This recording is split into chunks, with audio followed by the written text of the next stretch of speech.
Does it frustrate you professionally or personally when people say that this Jackson project flopped or that happened? Your #1 compilation, for instance, 7.5 million copies. Now I think that's quadruple platinum or whatever it is that you label it, and yet the characterization by some in the music business at least is that you're not, well, you know, you're not, that it wasn't a hit. How do you feel about that? #1, I don't know which project you're talking about, but the compilation, the last one.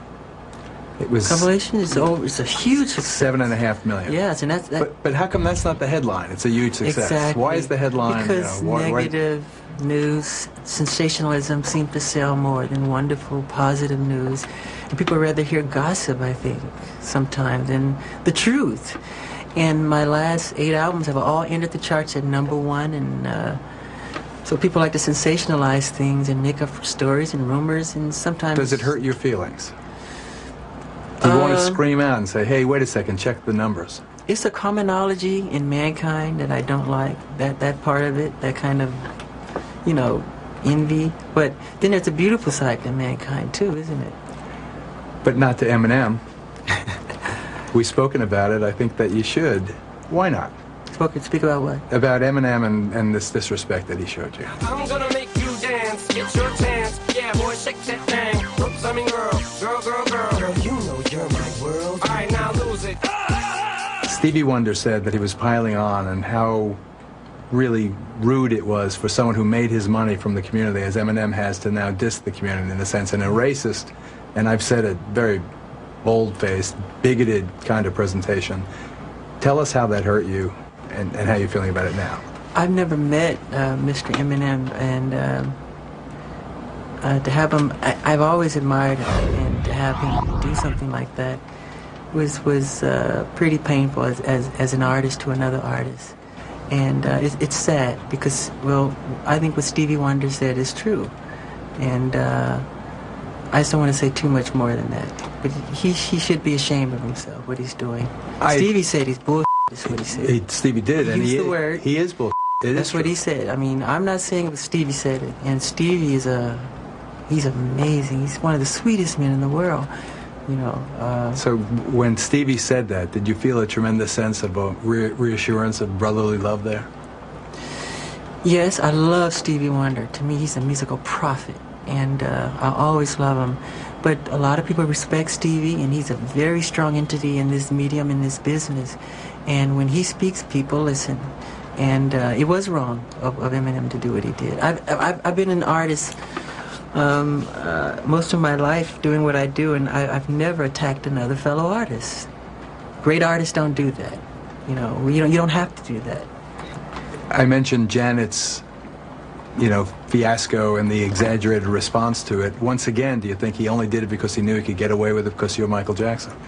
Yeah, but it doesn't hurt, really. It's silly. It's kind of elementary, but I hope he's having fun. It's like a poo-poo joke. Yes, yeah. Well, it still hurts your feelings, and you don't want your kids to see it. Oh, God, I would hate it if they saw it. I would hate that. Do you want them to know that? To know about it? No. Yeah. Sunday night. Now, before Ramon and I offer some final thoughts, Michael addresses the very serious charges against him and that blatant grand jury leak that has poisoned the air around this case, even as the jury is being selected. Here's Michael. Finally, you know, we studiously avoided the case. We've not talked at all about the case that's pending. You're under this gag order. I know that you have received the permission from the judge to read a statement. Yes. You know, I hate to end an interview that way, but if you'd like to read that statement now, I think it's important. Sure. In the last 2 weeks, a large amount of ugly, malicious information has been released into the media about me. Apparently, this information was leaked through transcripts in a grand jury proceeding where neither my lawyers nor I ever appeared. The information is disgusting and false. Years ago, I allowed a family to visit and spend time at Neverland. Neverland is my home. I allowed this family into my home because they told me their son was ill with cancer and needed my help. Through the years, I helped thousands of children who were ill or in distress. These events have caused a nightmare for my family, my children, and me. I never intend to place myself in so vulnerable a position ever again. I love my community, and I have great faith in our justice system. Please keep an open mind and let me have my day in court. I deserve a fair trial like every other American citizen. I will be acquitted and vindicated when the truth is told. Anything else you'd like to say? No. Yes, there's something. I would love to have the public's prayers for my children and myself. Okay, buddy, you got it. All right. Thanks. Thank you.